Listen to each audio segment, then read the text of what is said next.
I really want to know what the RTR is like on a track environment. Yeah. Honestly, out of my own curiosity, I don't have a lot of space at home, but like that's a bike that I would consider like owning. If I had your compound, I would totally own one of those. Yeah, well, so the other day I was going to bring it home. I just didn't have any freaking space in the trailer and van. Like we were so packed out for all the bikes we were taking to the race because we're basically supporting.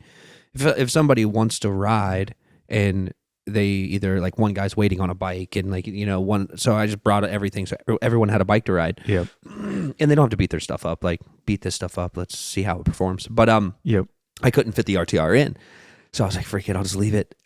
But that's why I'm bringing it home tonight, like because I want us to practice, like ride that bike. Yeah. We have the Hyper B there that I know the suspension isn't capable of like holding up to big hits, but it's fast as lightning, and I think it's so much fun. Like I think we'll have a lot of fun on those small bikes. Like, and I've never really ridden an RTR, and they're different. I mean, the RTR is a pit bike for adults. Yeah, and the Hyper B is a pit bike is like a motorcycle for kids. Yeah. They're sprung differently for sure. The grips are like also you get much smaller. My like big gorilla hands would just be like on the outside of it. For sure. So I think it's like it's gonna be cool just testing them. I'm not the Altus is like it just makes sense I think for what we're trying to do. For that specific type of series, I mean, just looking at it now, I mean, look at that front caliper. Look at that rotor. Yeah. I think that's like a 260. It's big. It's massive. Yeah. So, and I think that depending on the type that you ride, but anyway, so that bike should go to someone who's racing in the series, though. I really think that would be a killer bike for it. I think it would be too. You don't need huge amounts of range. What you want is a lot of power. Yeah. And that's like that kind of bike. We were thinking about it too. If you really like set that in a chill mode, you'd probably get really good range out of it too. Yeah. Yeah. Well, and I think, and we were talking about, you have, okay, so it is only 35 amp hours, but it's, I want to say 96K. 96 volt. The total amp hours of like the battery is more. Yeah. So is that what it is? Sorry. No, kilowatt hours. Kilowatt hours, yeah. So your kilowatt hours. It's equal to a 20, I think we determined it's the same as the 20.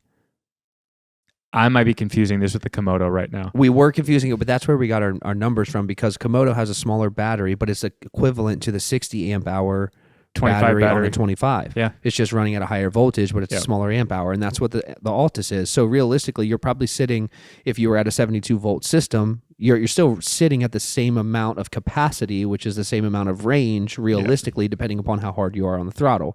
So, a lot of people are like, well, it's only 35 amp hours. Well, yeah, but like it's better. It's fast. It's not better. It's more efficient. Yep. At on the cells. Yeah, on the cells. So, I think, thinking about all of those things, it comes in a 1619 setup. The seat is a moto style seat. Like there are a lot of advantages to that bike that I have overlooked now for about 3.5 weeks.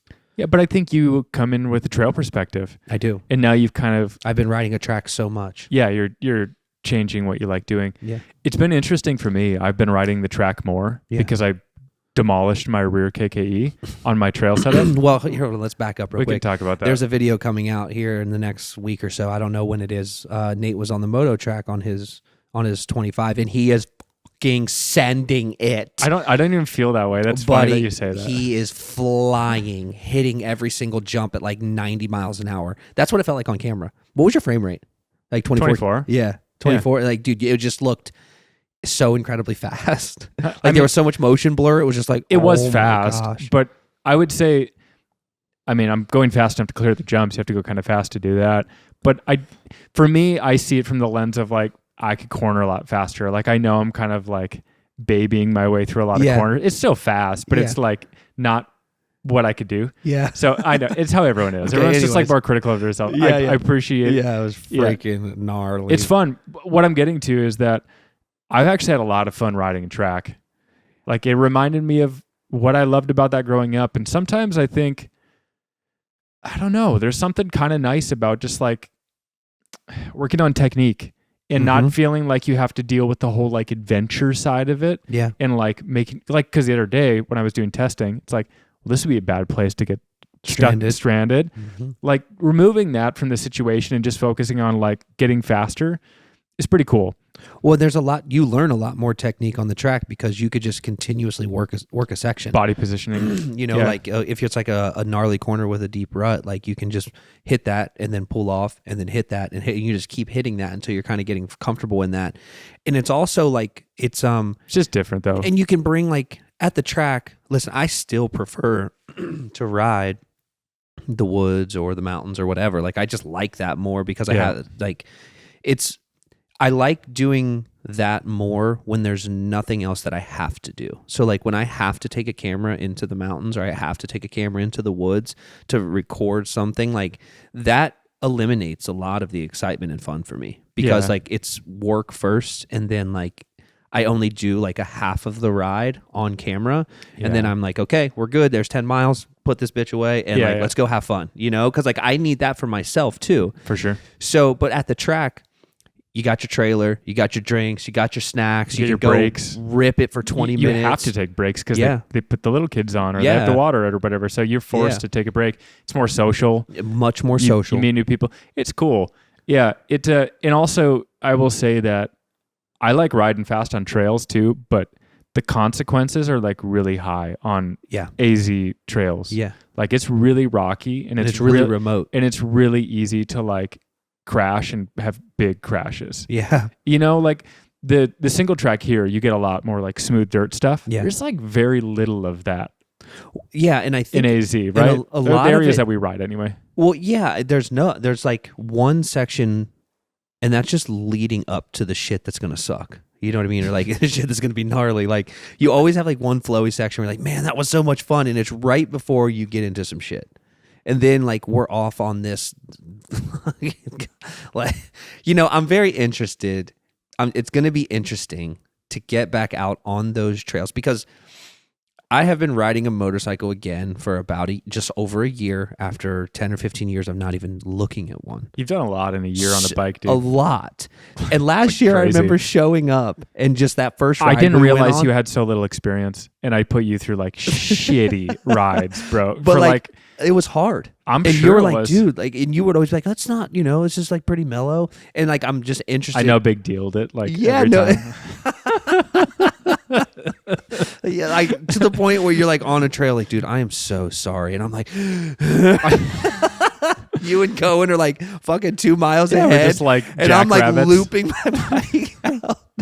Yeah, like a mental breakdown. That day was funny because I was like, I think we should go back, and you just you wanted to tell Cohen or show Cohen that like you don't just give don't up. ever give up. But like, I was no like, matter how hard I was it like, is. bro, you've totaled your bike in a way that I've never seen done before. I think it's time to go home. And I'm like, no, we're finishing it, and we finished it. Yeah. And it was great, and we came out in the dark, and that was fun, But yeah, I'm just interested to see like now. It's so funny to think back to that. I mean, now it'll be different. Now you know what you're getting into. Yeah, and now it's like that's what I'm saying. It's like now it's like okay. Because like in the GNCC races, there are a couple of sections there where, and we haven't really talked about any of this and we haven't been together for a while now. So, we did 2 GNCC races. Both of them are just really sustained marathon, not sprints, 2-hour races where you just have to fucking finish. And it is so hard on you. Like it's hard to manage your battery for that too. You manage your battery and manage. Did you finish any of those? I finished the first one. Okay. But not the second one because the one in Ironman in Indiana, it had a bunch of wide open spaces, a bunch of field sections, and you just burn battery wide open. Like, so I just couldn't do it, but I got all the way to the end. But now granted, like this whole last lap, like I'm not even competitive. Like I'm just in finish mode, So it's like, oh, there's a big hill. I got to crank up and then I get up to the top and back down to 1 and I'm just putting through. Yeah. So it's not like that's competitive. Not even fun. No, you probably wish you had but at that more point, batteries. You're so fucking tired that you're like, okay, this is fine. What are you going to do? Are you going to go to small batteries? I am, dude.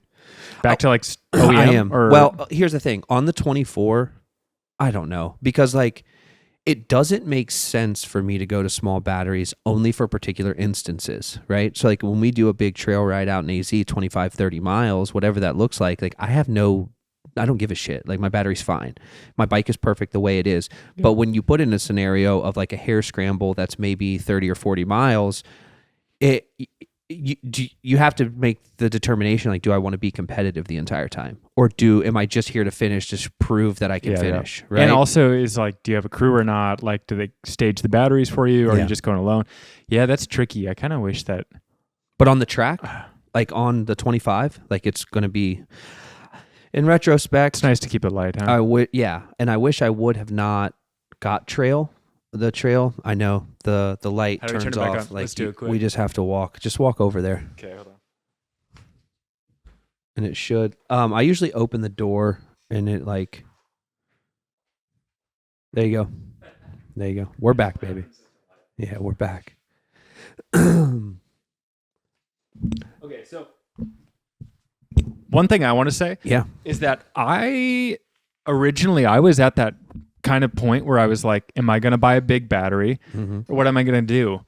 And I ended up getting the second battery, and I don't know why. I think I just thought like, okay, when I go to Motoland or whatever. That's why you got it.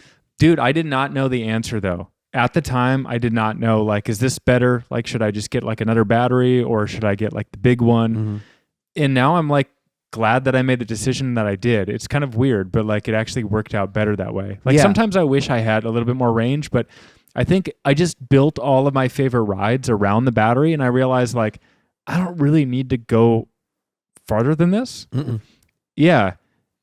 I don't know. It's weird. Like I'm glad I landed where I did, and I didn't know this perspective of it until we talked to like Dirty Bike Mike, and we just experienced this, and we realized like, okay, lighter is actually kind of better in a racing scenario.